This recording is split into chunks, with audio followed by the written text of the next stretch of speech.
Assalamualaikum warahmatullahi taala wabarakatuh.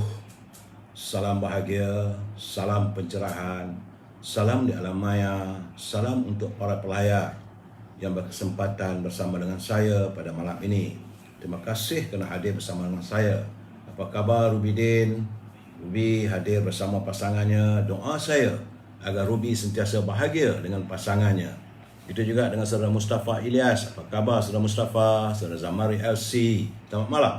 Saudara Anwar Jubin, saudara Syarul Azam dari Kota Baru InsyaAllah ada masa nanti yang berkelek lah Kota Baru jumpa sains-sains belaka sana. Syarul. Begitu juga Syahrizal Hussein, Sharifah Nur Rayati, Syed Osman, Pendekar Mata Satu, say no vaksi to kid. Kempen pulanglah pada saudara saya, tak boleh. Dia kena saman saudara, saudara Syahar Ibrahim, saudara Zul Arifin, apa khabar sahabat? Moga saudara Zul Arifin bersama dengan teman-temannya juga dengan keluarganya berbahagia. Saudara Muhammad Hashim, Muhammad Din, Waalaikumsalam. Saudara Abdul Rahman, saudara Hafiz Wan Basirun. Begitu juga dengan Fau GH, saudara Ramli Sukardi dari Melaka. Apa khabar saudara orang Melaka? Sihat ya? Cik Nolia Din, McHill, saudara Syarum Juandi, saudara Mat Yatbini, saudara Mat Yatini. Maaf saudara, kadang saya eja nama tu salah sebab kecil sangat. Begitu juga saudara Jamaluddin Udin, saudara Norizwan. Terima kasih. Saudara Al-Jabar, saudara Hashim Alias. Apa khabar saudara orang Melaka? Saudara Dr. Ahmad Humaizi, saudara Muhammad Khairul Kamarudin, saudara Syahak Irina, saudara Abu Nem dari Taiping saudara. Cek sana hujan ke? Orang Taiping ni kena cakap bahasa Kedah sikit saudara, macam bahasa utara. Saudara Hamdan Kamat, Reno, apa khabar saudara? Puan Nur Maria, Waalaikumsalam. Doa, terima kasih mendoakan saya sihat walaupun saya masih lagi dalam kuarantin. Salam 10K saudara Matlan. Begitu juga dengan Kamaluddin Yub, saudara Puan Rusinin Kuringot, apa khabar orang Sabah, serta teman-teman yang tak sempat saya santuni satu persatu. Saya mohon maaf kerana banyak juga pencerahan malam ini yang perlu saya utarakan untuk perkongsian kita. Baik saudara, seperti biasa malam ini saya harus melaporkan apa yang dilaporkan oleh sahabat kita saudara Rio daripada Universiti Melaya. Hari ini saudara adalah hari Khamis, 3 Februari, malam Jumaat. Perbanyakkan amal ibadah kita, adakan solat sunat, solat tahajud dan sebagainya, berzikir. Dan kita sekarang ini menuju 59 hari lagi saudara. Lagi 59 hari kita akan menyambut kehadiran Ramadan, bulan yang paling kita tunggukan, Al-Mubarak saudara. Dan hari ini adalah hari yang ke-687 negara kita diserang oleh COVID-19.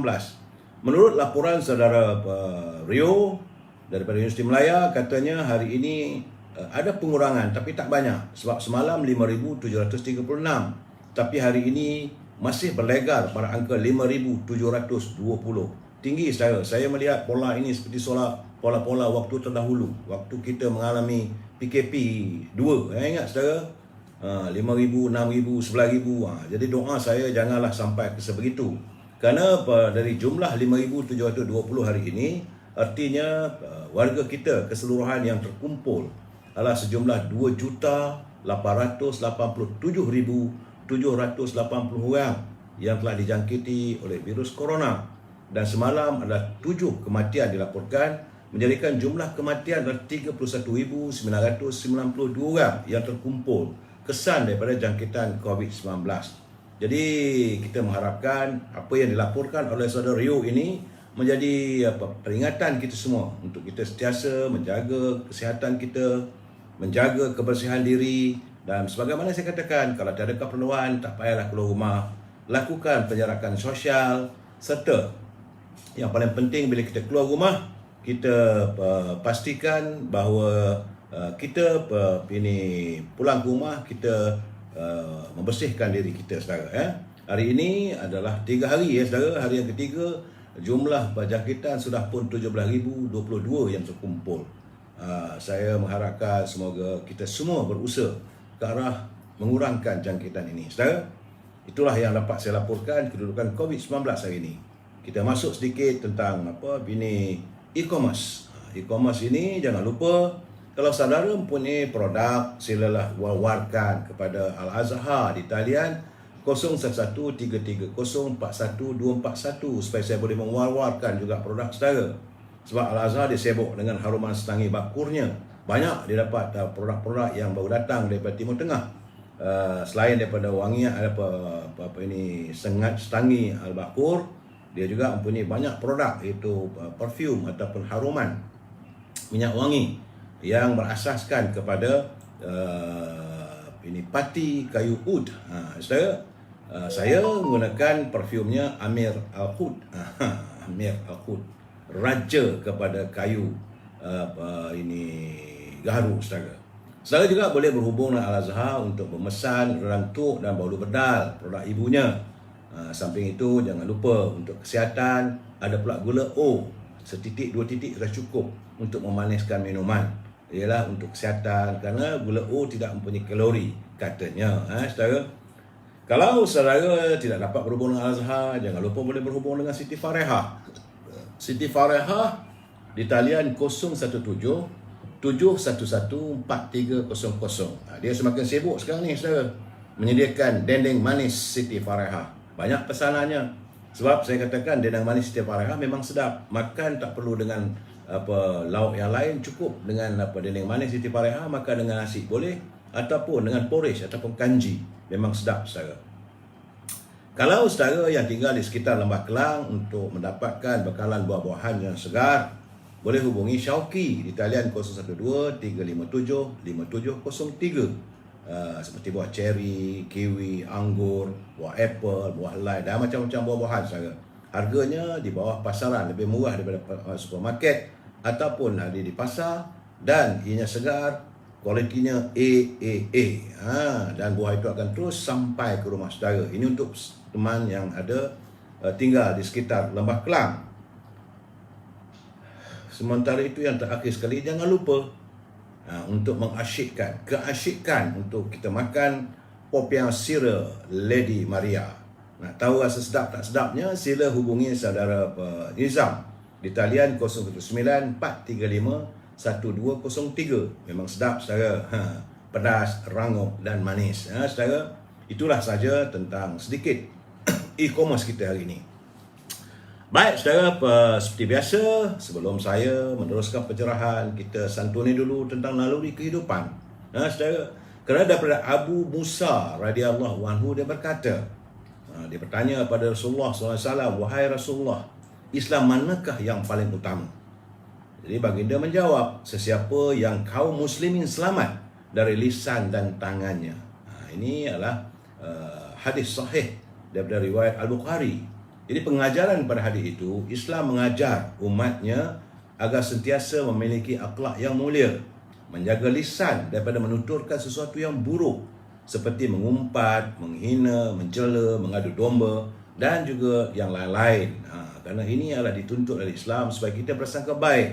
Sebab itu saya pun sentiasa, walaupun kadang-kadang saya tengok ada kiriman macam-macam, orang kata saya pun, saya senyum saja.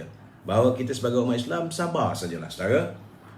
Islam juga menuntut agar umatnya memelihara tangan dari melakukan perbuatan keji dan menyakiti orang lain. Ia bukan hanya mengukur, malah ia termasuk menulis, menghantar kiriman sesuatu yang berbentuk fitnah, menghina, mengadu domba dan juga perkara-perkara yang dilarang. Saudara, kerana Imam Al-Qurtubi rahimahullah berkata, hadis ini bermaksud bahawa kaum muslim yang paling utama adalah orang yang selain menunaikan hak-hak Allah dengan baik, dia juga menunaikan hak-hak sesama manusia, kaum muslimin khususnya, dengan baik. Muslim yang paling utama ialah yang sentiasa menjaga lisan dan tangannya dan menjadi penyebab penyelamat muslim yang lain. Jadi oleh itu, saudara, marilah kita berusaha untuk menjadi muslimat yang baik dengan menjaga lisan dan tangan kita, saudara.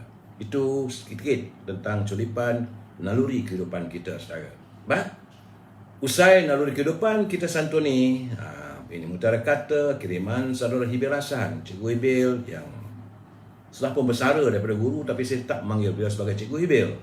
Katanya, pohon yang mempunyai akar yang kukuh Pohon yang mempunyai akar yang kukuh sahaja mampu menahan hempasan badai ribut taufan. Begitu juga insan yang kukuh pendiriannya serta keimanan yang kental sahaja mampu menahan dirinya untuk sentiasa sabar dalam apa sahaja keadaan. Jadi berusahalah untuk menjadi pohon yang kental. Jadilah insan yang kukuh pendiriannya dan kukuh imannya dalam menghadapi apa sahaja cabarannya. Ya. Coca-Cola Musmat, tak usah, jangan gitu. Coca-Cola tak usah marah kat orang, tak baik. Saya ni orang marah dengan saya macam-macam pun saya tak ambil hati. Alahai saudara. Baik, seperti biasa saudara, permulaan saya salam impian moratorium dan pengeluaran wang RM10,000 daripada kumpulan wang simpanan pekerja. Dapat tak dapat itu soal lain. Saya harus menyuarakan itu kehendak rakyat. Sebab tadi pun saya lihat ada satu culipan video pendek yang dikirimkan oleh pelayar. Akhirnya dia mengadu pada Duli Yang Maha Pertuan Agong, minta supaya campur tangan istana menyelesaikan masalah ini. Artinya rakyat tak boleh tahan dah katanya, bahawa terkesan dengan kehidupan yang cukup tenang. Dan kita mengharapkan agar warga di anjung kuasa Seri Perdana dan juga mereka yang berada di anjung kuasa kumpulan wang simpanan pekerja cubalah berfikir secara matang bagaimanakah caranya untuk membantu rakyat yang terkesan begini. Dan kita cuma minta mereka yang berkelayakan, bukan untuk semua orang. Saudara, paling penting kita harapkan agar pimpinan negara tidak berbelanja tanpa had. Kalau kita berbelanja tanpa had, maka negara akan muflis. Saya harus mengingatkan saban malam supaya kita terhindar dari situasi yang sebegitu. Saudara, baik. Tajuk perbincangan kita malam ini adalah politik gila talak. Politik gila talak, saudara. Tapi apa yang saya maksudkan, sabar dulu kita santun apa kata pantun Pak Nazir. Kata Pak Nazir, Pak Ripin balik ke Bentong menyambut raya hari Selasa. Ramai pemimpin mengauk untung. Tidak percaya, cubalah periksa. Jadi Pak Nazir begitu yakin bahawa pemimpin kita ramai yang mengauk untung. Dia kata, kalau tak percaya, cubalah periksa. Betul juga kadang-kadang tu, saudara. Katanya lagi, ke pasar Paguh membeli puyuh, di siang basuh lalu diberi. Ajaib sungguh politik Melayu, suka bermusuh sesama sendiri. Ini kesan kekhawatiran pada Pak Nazir bila melihat bahawa kita ni politik orang Melayu ni suka bermusuh sama sendiri. Apakah tidak boleh dicari jalur-jalur ataupun perdamaian sama bangsa kita? Saudara, terima kasih Pak Nazir atas culipan pantun yang bagi saya begitu berarti untuk kita kongsi bersama. Saya tidak lupa juga menyantuni pantun daripada sahabat kita Saudara Malik yang masih lagi berusaha menyediakan tempat-tempat dan juga kursus, sebab katanya last call adalah pada 7 Februari. Tinggal 4 hari lagi untuk iGrow-nya menerima kehadiran pelajar-pelajar yang ingin belajar mengikuti kursus pertanian secara moden. Tiada bayaran dikenakan, makan percuma, tempat tinggal percuma di iGrow, saudara. Dalam pada itu, Saudara Nordin menyatakan hendak memetik bunga melur, kuntum mekar sepanjang masa. Isu ayam, isu telur, rakyat juga menjadi mangsa. Jadi beliau juga terkesan melihat keadaan apa yang berlaku hari ini. Ayam berkurangan, telur berkurangan, harga naik dan sebagainya. Perdana Menteri kata kurang, mereka kata kartel ni masih lagi mencari keuntungan atas penderitaan rakyat. Katanya lagi, lembut liun tanah liat. Liun ni lembut, lecin, lembek, saudara. Lembut liun tanah liat. Ini bahasa orang Perak, saudara, liun. Lembut liun tanah liat, diukir labu atas beranda.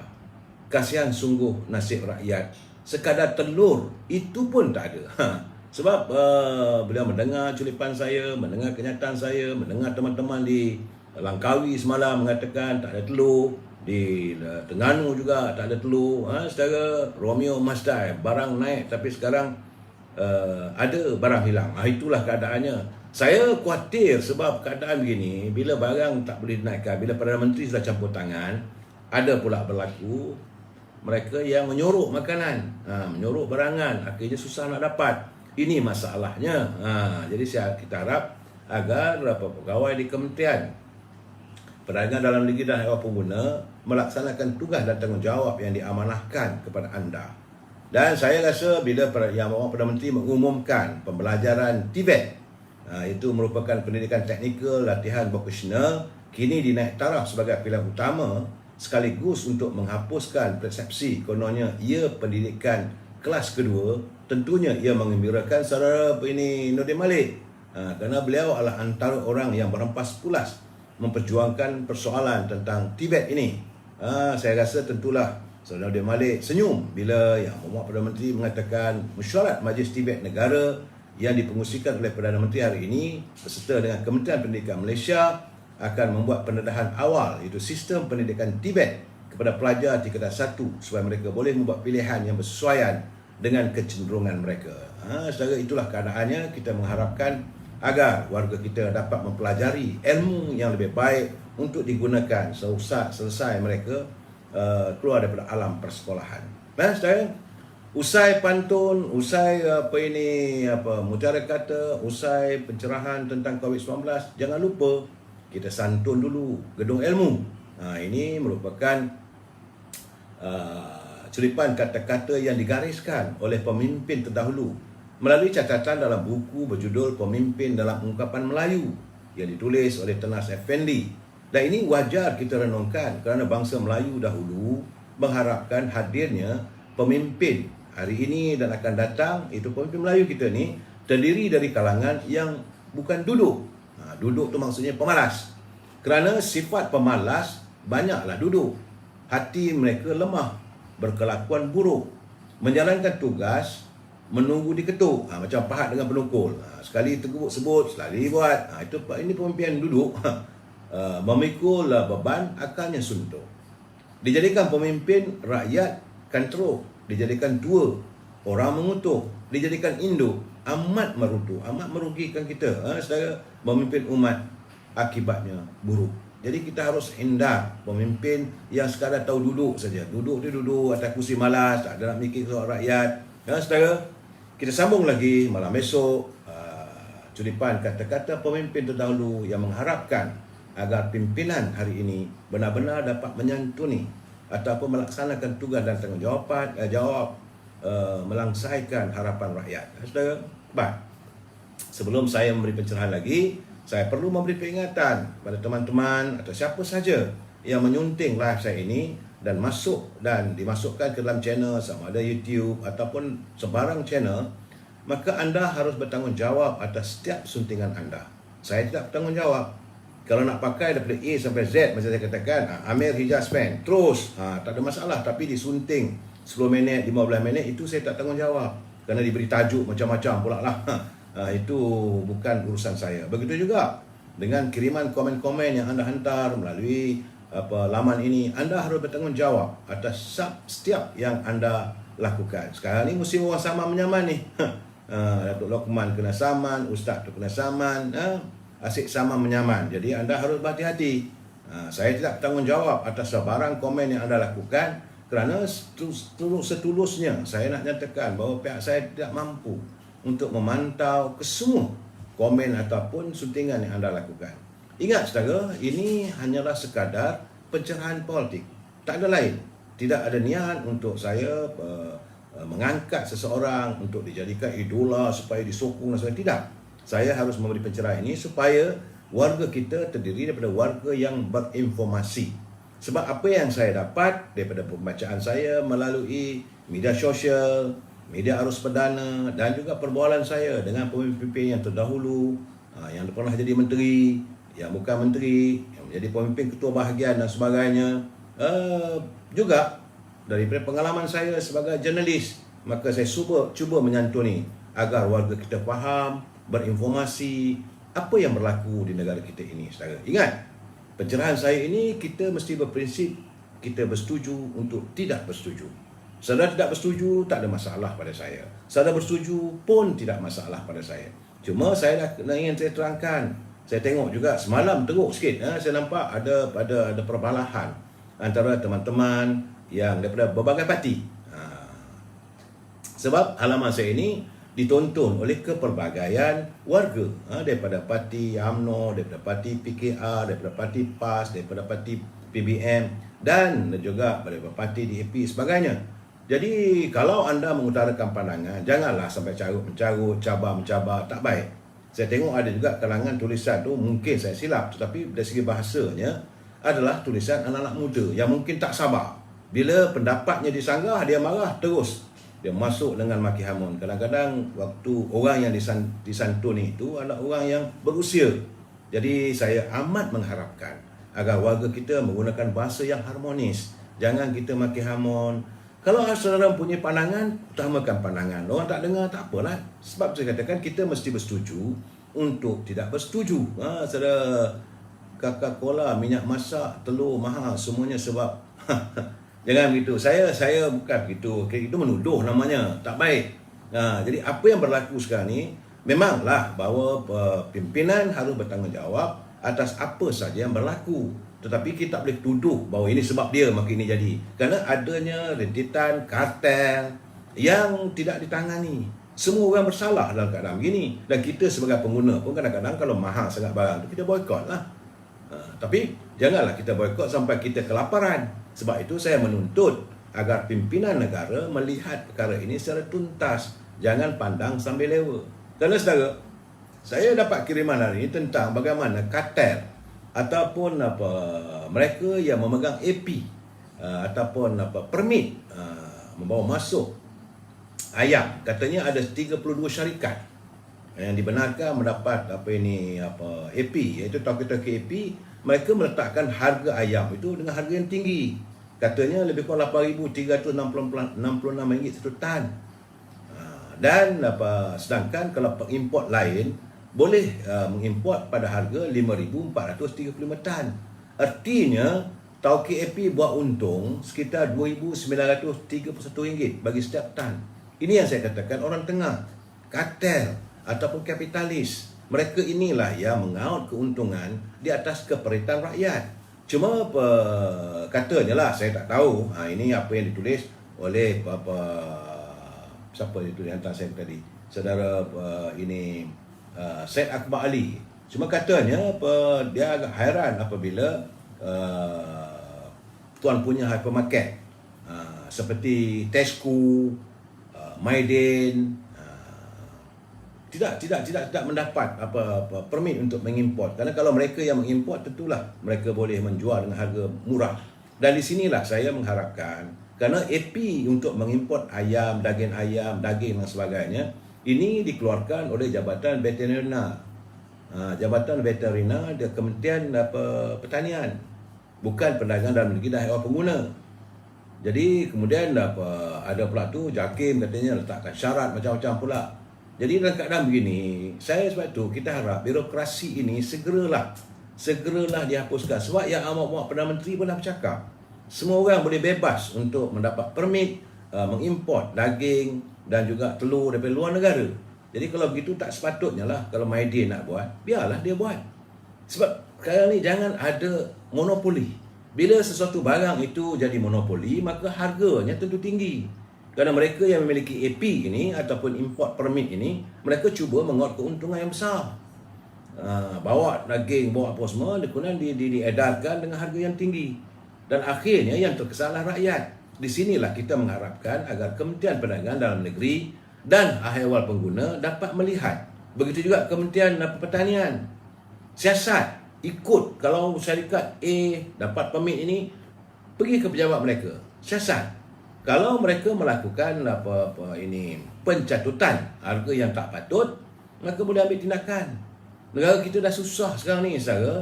Tiba-tiba ada pula syarikat-syarikat yang dapat AP, mereka melakukan sewenang-wenangnya, menaikkan harga barang dan sebagainya. Jadi ini tidak patut. Saudara, saya haraplah agar pihak-pihak berwajib dapat melihat.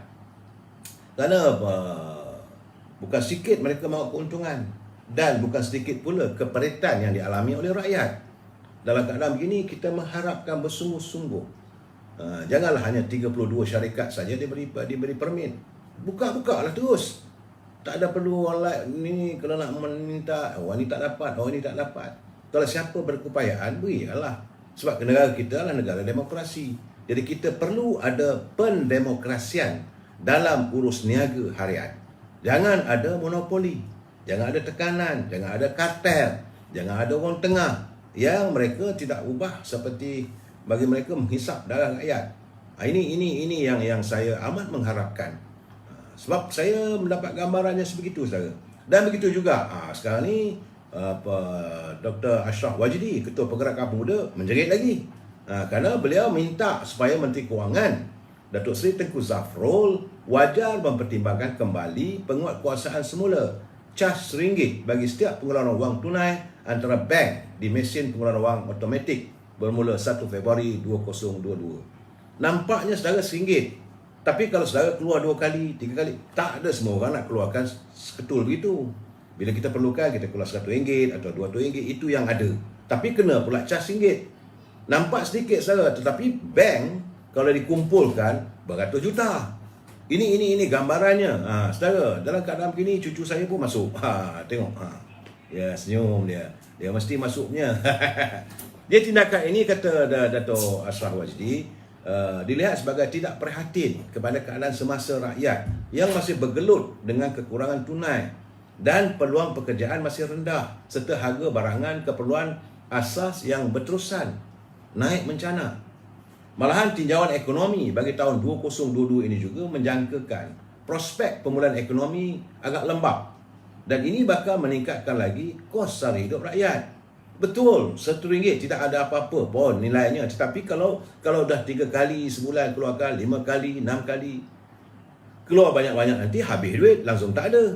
Keluar sekali nanti kena samun ke. Ini masalahnya. Jadi sepatutnya Kementerian Kewangan harus memberitahu pada bank, sebab katanya bahawa bank sekarang ni mereka dah cukup banyak beruntung. Untuk rujukan tahun 2021 dulu, bahawa bank membuat untung berbilion pada 30 September 2021. Ini rujukan. Maybank dapat untung 6.4 bilion. Takkan RM1 pun tak boleh lebih kurang dengan penyimpan. Public Bank 4.28 bilion. CIMB Bank 3.44 bilion. Hong Leong Bank 2.17 bilion. RHB Bank 1.99 bilion. Arab Nation Bank 707 juta. Bank Islam 450 juta. Afim Bank 320 juta. Alliance Bank 315 juta. Mereka untung berjuta-juta. Takkanlah RM1 pun nak dikutip daripada rakyat.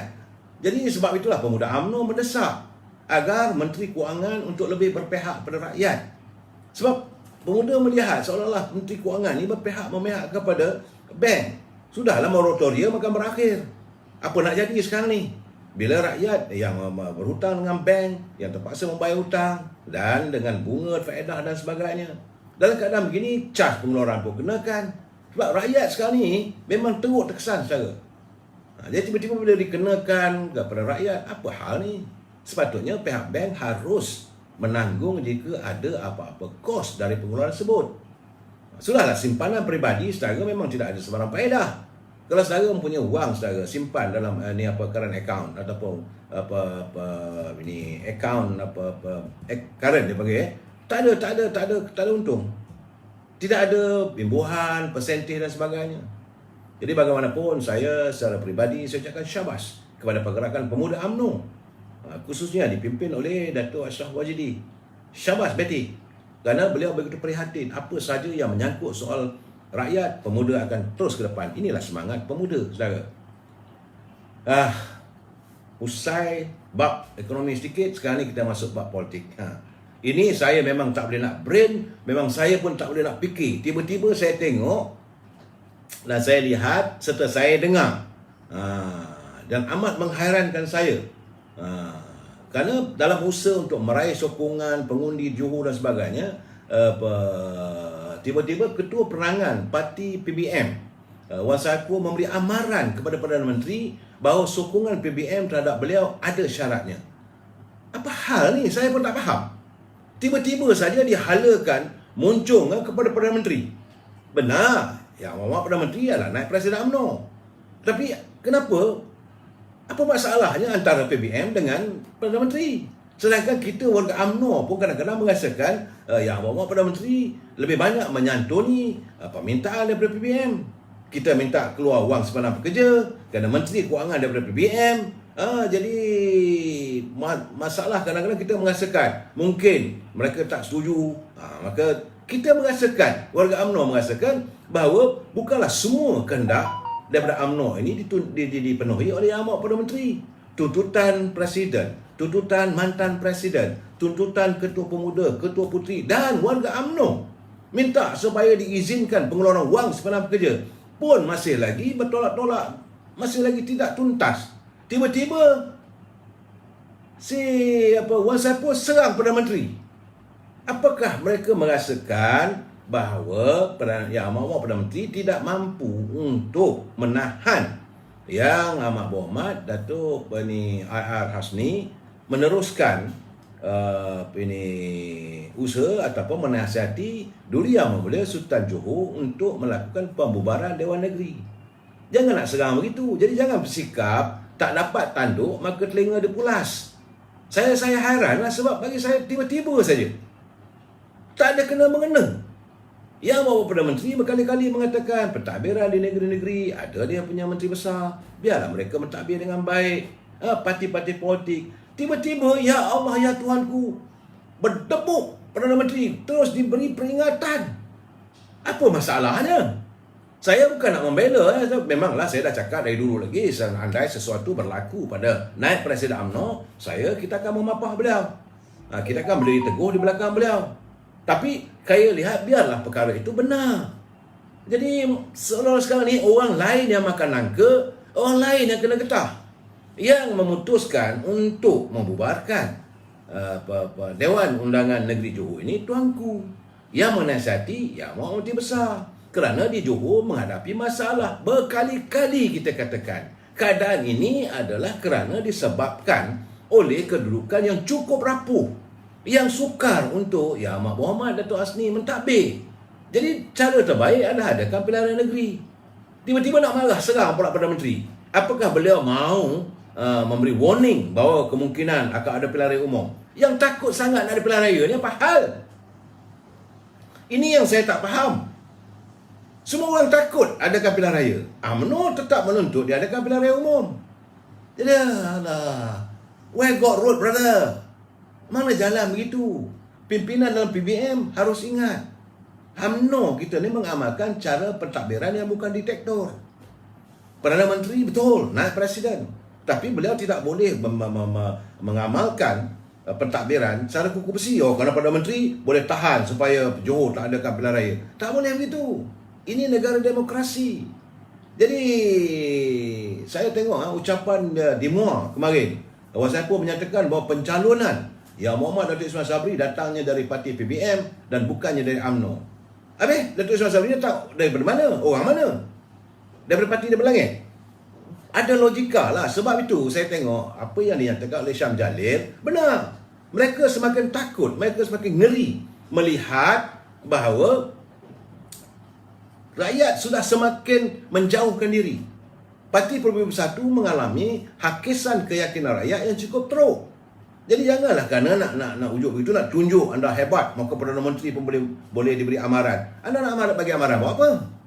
Apa yang dilakukan oleh Perdana Menteri sehingga anda boleh mengungkit bahawa kononnya pencalonan Yang Amat Perdana Menteri sebagai Perdana Menteri itu datang daripada PBM. Habis kalau UMNO tak sokong, dan sekarang ni pun kalau UMNO tarik sokongan, tu boleh dok juga.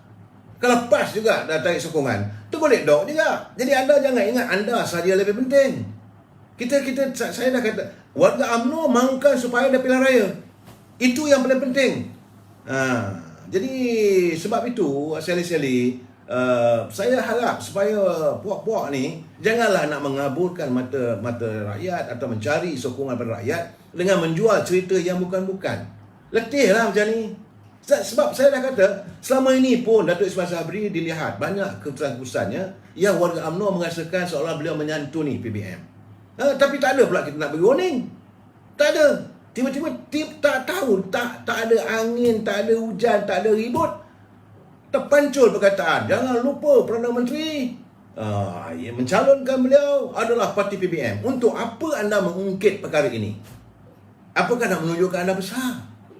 Jadi saya dalam keadaan ini saya haraplah supaya kita mengamalkan politik yang matang saudara. Jadi sebab itu saya merasakan eloklah diadakan pilihan raya umum sepatutnya.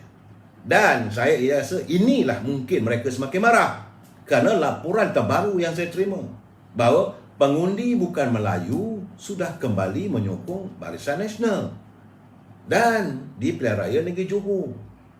Dapatan saya ini bukan bohong saya, inilah dapatan daripada survey yang dihantar kepada saya. Begitu juga dengan undi anak muda. Mereka juga sudah membulatkan tekad untuk kembali meletakkan sokongan kepada UMNO Barisan Nasional menerajui kerajaan negeri Johor setelah mereka merasakan bahawa mereka tertipu dan terpengaruh dalam pilihan raya yang lalu. Jadilah keadaan begini. Jadi mungkin kerana marginalisasi ini membuatkan Wan Saiful dan puak-puak dalam Perikatan Nasional, mereka dah semakin miang lah. Bukan miang, ngeri lagi. Mereka melihat pilihan raya umum di Johor itu adalah mimpi ngeri bagi mereka. Kerana hakisan sokongan terteruk. Dari survey atau kajian rawak sejumlah 5,000 yang dibuat, saya dapatkan 71.92% pengundi meletakkan keyakinan kepada UMNO Barisan Nasional. Anda jangan marah. Jadi ini dapatan saya. Kalau anda nak sangka, sangkalah. Tapi jangan kata saya buat cerita bohong dan sebagainya. Ini bukan fitnah, saudara. Dan ini 21.56% adalah kepada Parti Keadilan dan Perikatan Nasional. Sementara itu Perikatan Nasional cuma dapat 62 orang saja yang undi, yang bersetuju pada mereka, yang beri sokongan. Keadilan 21.56% bersama dengan Pakatan Harapan, iaitu daripada Amanah, daripada DAP. Tapi UMNO Barisan Nasional dapat 71.92%. Saya rasa inilah yang membuatkan mereka bertambah miang dan merasa ngeri. Jadi lantaran itu keluarlah kata-kata yang bukan-bukan, sehingga mengungkit. Kita tak pernah mengungkit pun. Kalau dia kata mengungkit bahawa yang dulu mencalonkan Datuk Ismail Sabri itu sebagai Perdana Menteri daripada parti PBM. Tapi yang dulu waktu Tan Sri Muhyiddin lepas langkah Sheraton, kalau UMNO tak sokong boleh dapat Perdana Menteri. Jadi tak payahlah kita nak tunding-menunding. Kita harus menghadapi pilihan raya ini secara matang. Jangan kita ungkit-mengungkit. Tak payah. Sebab itu saya dalam keadaan begini, kita kena ingat, saudara. Harus berhati-hati dalam kita melontarkan kata-kata. Saya tengok juga culipan daripada yang Berhormat Datuk Seri Najib. Beliau mengatakan semalam katanya Ketua Perangan PBM merangkap penulis buku manifesto, bukan kitab kecil.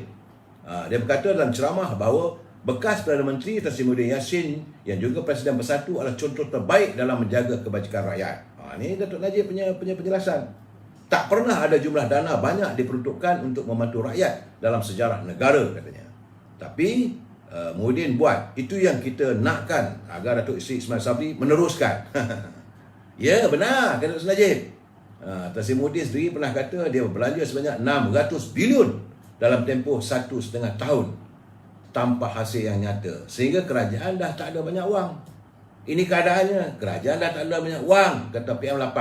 Jadi memandangkan ni Atuk dari dulu lagi kata negara sudah bankrupt.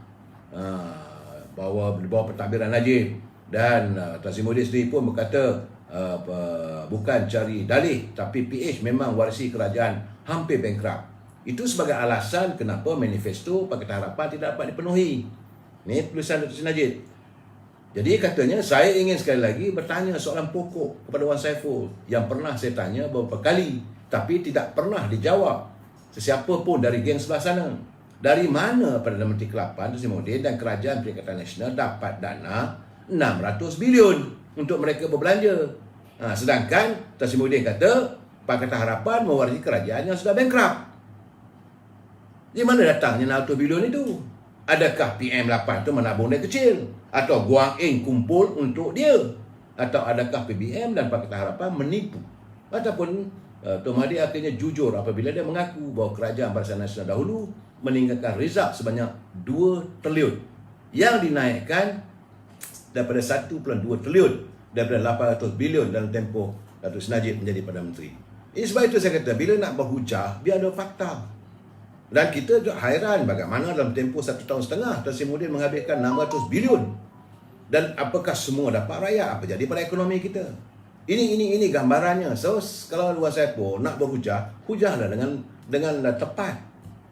Jangan kan, sekarang ni menuntut, nak tunjuk bahawa PBM ini perhatian pada rakyat, tuntut supaya meneruskan agenda memberi wang pada rakyat dan sebagainya. Mana nak cari duit dah sekarang? Bercakap biar benar.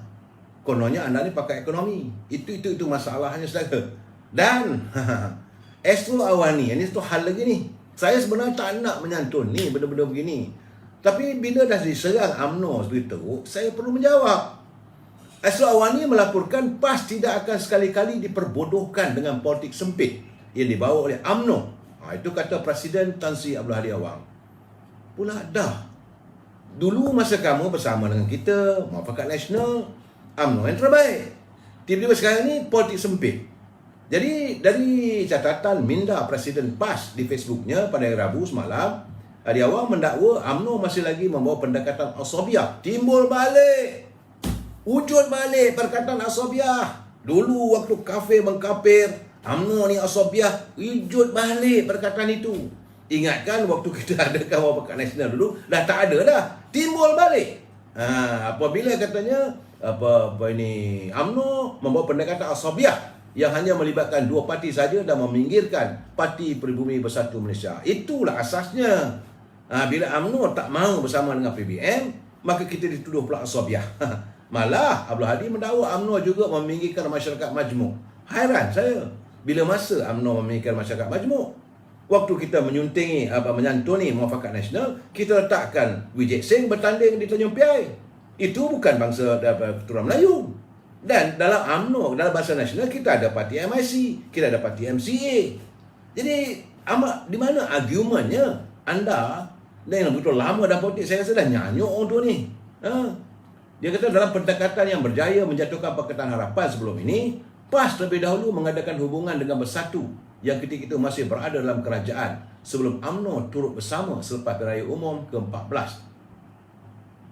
Artinya dia dah bersama dengan Bersatu nak jatuhkan kerajaan PS. Orang tuduh UMNO. Dan sekarang ni tiba-tiba dia mengaku. Ni saya kata mana nak brain lah orang tua ni. Jadi sebab itu katanya kedudukan sebagai pemimpin Bersatu sebelumnya bersama UMNO yang bila keluar daripada parti itu ketika UMNO sedang bermasalah dalam pentadbiran kerajaan. Bila masa UMNO ada pentadbiran dengan kerajaan, UMNO dah setia menjadi parti pembangkang.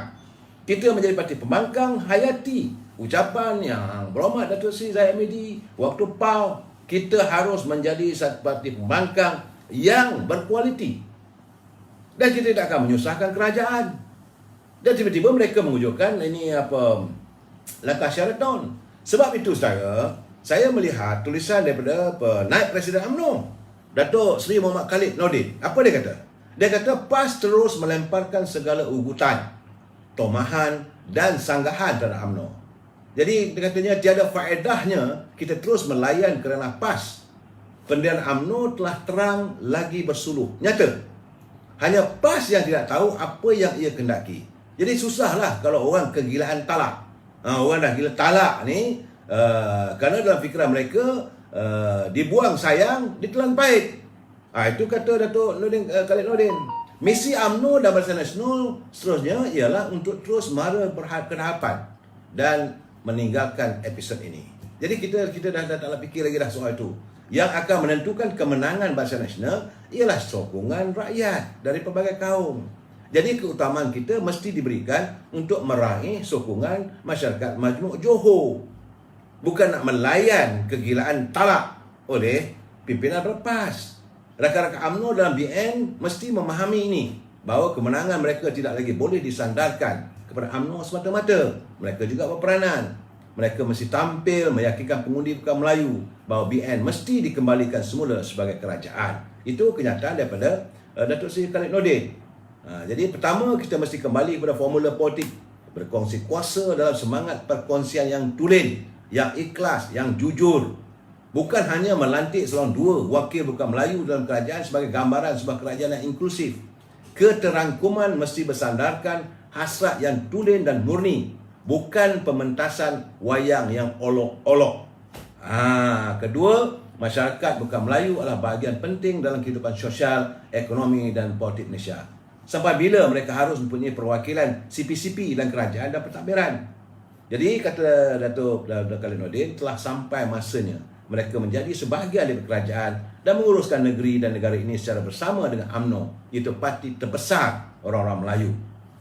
Terimalah hakikat bahawa hanya dengan UMNO kestabilan politik dan perkongsian-kongsian itu boleh diuruskan dengan jayanya. 61 tahun pengundi bukan Melayu memberikan kepercayaan pada BN. Sekarang adalah masa untuk kembali ke pangkuan BN. Walaupun BN bukan sempurna, tetapi ia pasti lebih baik daripada Pakatan Harapan dan Perikatan Nasional dalam menjamin kepentingan politik bukan Melayu. Ini keadaan, saudara.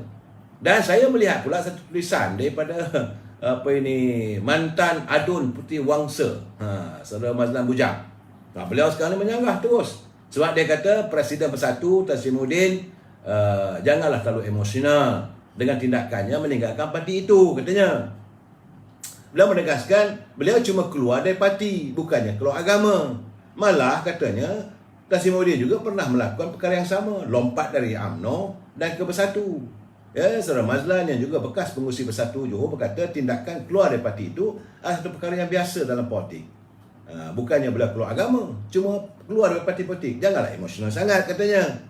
Pedih juga.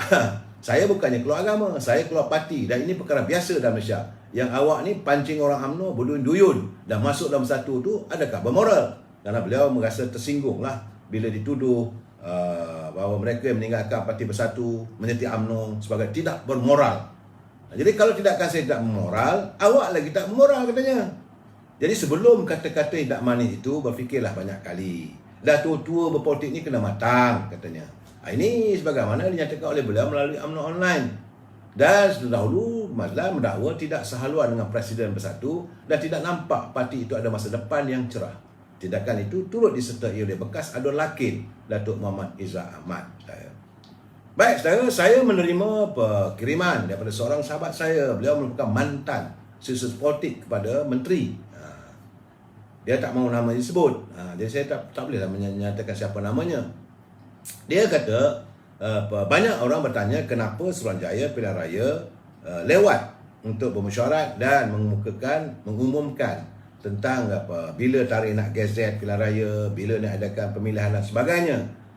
Kerana banyak pihak tertanya kenapakah kali ini SPR lambat. Jadi menurutnya dapatan beliau, ia disebabkan oleh SPR terpaksa menyemak daftar pengundi kerana selepas 15 Disember 2021 warga negara berusia 18 tahun ke atas secara otomatis telah pun didaftarkan sebagai pengundi. Begitu juga mereka yang sebelum ini tidak mendaftar sebagai pengundi. Jadi terdapat penambahan sejumlah 1.4 juta pengundi baru. Macam saya katakan, terdapat 1.4 juta pengundi baru yang berusia 18 tahun ke atas. Dan 4.3 juta pengundi yang dahulunya tidak berdaftar. Jadi untuk itu SPR terpaksa mengemaskini jumlah pengundi. Sebelum ini jumlah pengundi yang berdaftar adalah 15.3 juta orang.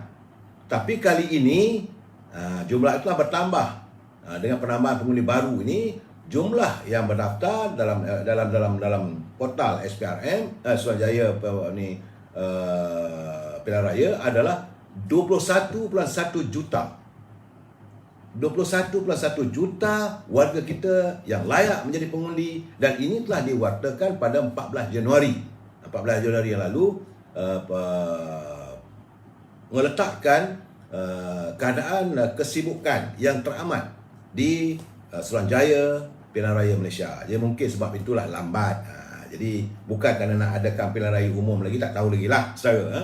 Begitu juga dengan apabila ada orang mengatakan laporan Kedah akan mengadakan pilihan raya negerinya, Suruhanjaya Pilihan Raya tak ambil campur. Dia cuma sekarang ni konsentrate di Johor. Apa nak berlaku selepas itu soal parti-parti politik dan kerajaan-kerajaan negeri maupun kerajaan pusat. Kalau kerajaan pusat merasakan perlu ada pilihan raya umum, buat. Suruhanjaya akan melaksanakan. Mereka hanyalah melaksanakan tugas dan tanggungjawab sebaik mungkin untuk menangani jumlah pengundi yang sudah pun bertambah, saudara. Jadi dalam keadaan begitu, sebab itu saya melihat seruan yang berhormat Datuk Seri Timbalan Presiden UMNO, beliau yang selaku pengarah pilihan raya negeri Johor kali ini, Dia minta supaya parti-parti komponen Barisan Nasional itu UMNO, MCA dan MIC diingatkan supaya bergerak sebagai satu jentera pilihan raya yang besar. Jadi kita mesti melihat sebagai jentera besar. Kita mesti dilihat sebagai jentera besar, bukan bawa diri masing-masing. Dia ulang mengingatkan kepada MCA, ingat kepada MIC, jangan sebarangan buat kenyataan, mesti padu. Ketika ditanya apakah pandangan beberapa pihak mengenai Barisan Nasional, katanya sukar untuk mendapat kemenangan 2/3, sekiranya bergerak solo. Datuk Seri Muhammad Hassan menafikan perkara itu. Setuju atau tidak, katanya ia tidak penting. Tapi dulu perkara ini juga diperkatakan waktu kita mengadakan pilihan raya negeri di Melaka. Akhirnya terbukti lain. Apa yang penting sekarang bagi Tok Mat, dia nak perkara kita gerak kerja. Cuma beliau selaku pengarah pilihan raya bagi Johor, beliau mahu jentera pilihan raya negeri Johor tidak seharusnya bergantung pada sentimen kejayaan gabungan itu dalam PRN Melaka. Jangan kita lihat itu kita berjaya dalam Melaka, maka kita akan berjaya di Johor. Tak. Mesti disantuni setiap rakyat. Jadi Tok Mat minta agar setiap jentera parti bekerja. PRN ini tidak semudah apa yang disangka. Jadi katanya saya tak mahu jentera BN ambil mudah kerana terbawa-bawa dengan sentimen menang selesa di Melaka. Maka kita akan menang selesa di Johor pula. Salah kalau kita anggap begitu, katanya. Beliau mengingatkan. Dan sepatutnya pemimpin-pemimpin daripada parti lain bekerjalah sebegitu. Pesan pada anak buah anda. Sama ada daripada PKR ke, daripada PAS ke, daripada Perikatan Nasional ke, pesan pada anak buah anda. Wawarkan kepada mereka untuk bekerja keras. Bukan untuk menunding jari pada kita. Bukannya hanya membelasah UMNO bagai rakyat. Jadi setiap pilihan raya kecil negeri dan pilihan raya umum adalah berbeza. Jadi kita perlu mengatur strategi. Ini termasuklah pembagian kursi dalam kalangan komponen Barisan Nasional. Saat-saat ini pimpinan UMNO, Barisan Nasional sedang memikirkan siapa yang akan diletakkan menjadi calon bertanding di 56 kursi. Kita akan bertanding di semua. Tapi UMNO dah booking awal 42 kursi. Itu jelas. Kita mahu kalau boleh 42 kita menang. Sebab itu saya lihat juga saya melihat mereka cukup takut dengan pilihan raya ni.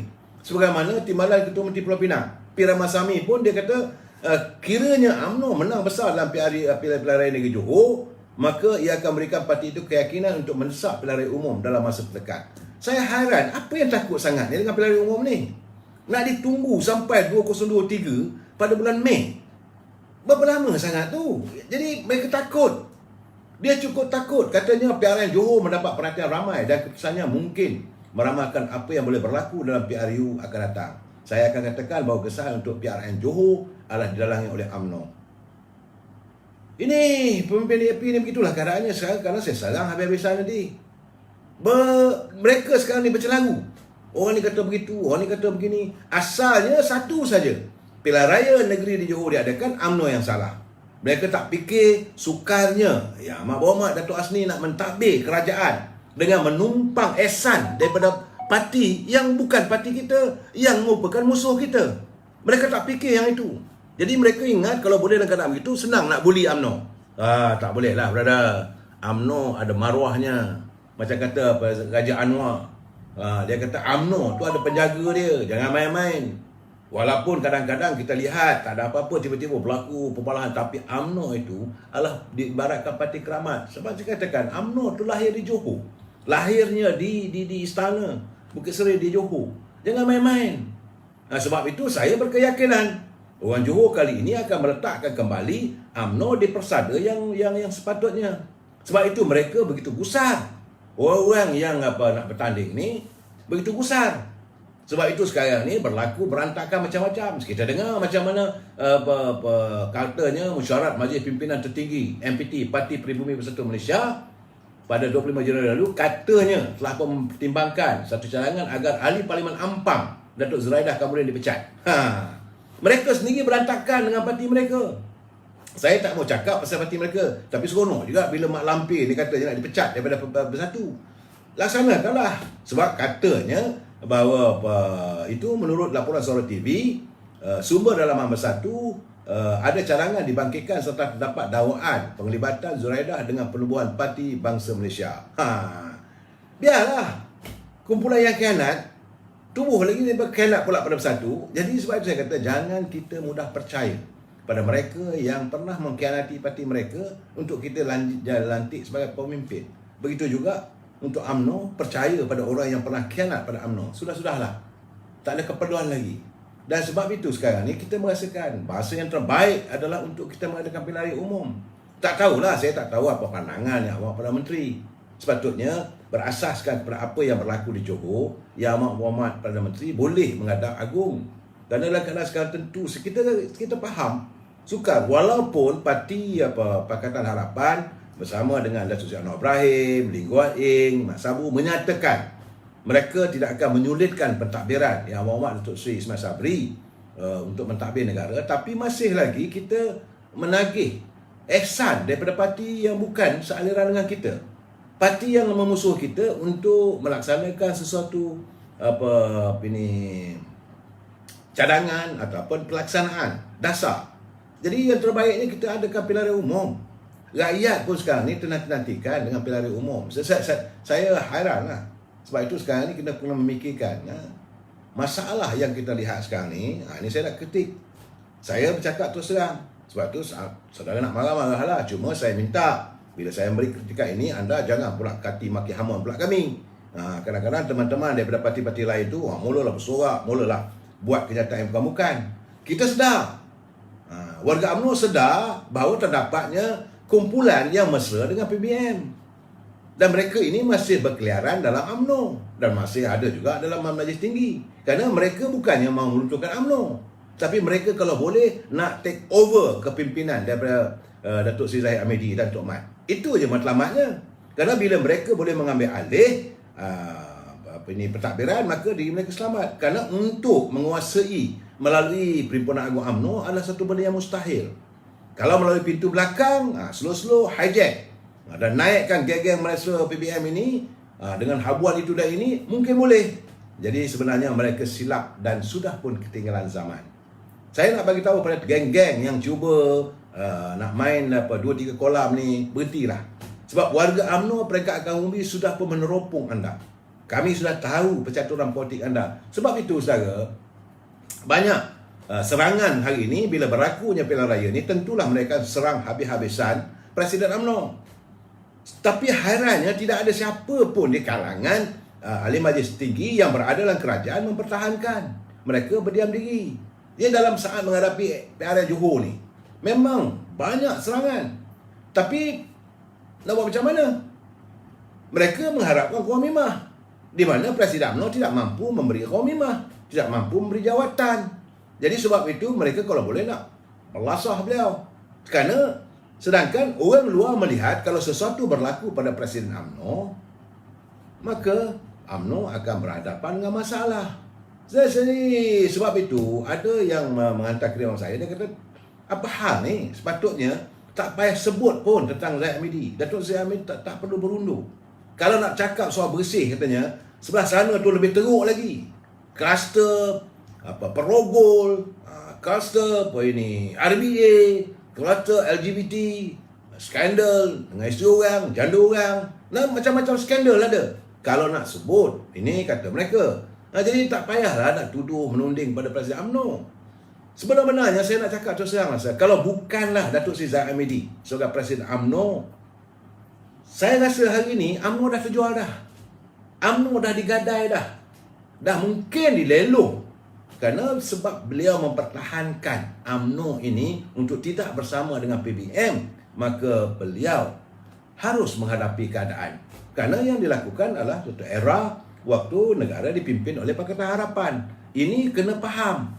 Sebab itu sekarang ni mereka serang lagi. Dan mereka bukan hanya menyerang Presiden, mereka turut menyerang mantan Presiden. Dan hari ini juga mereka serang Timbalan Presiden serta pimpinan yang sealiran pemikiran dengan Presiden Parti. Sebab itu saya hairan bagaimana pimpinan Majlis Tinggi UMNO yang berada dalam kerajaan boleh berpeluk tubuh.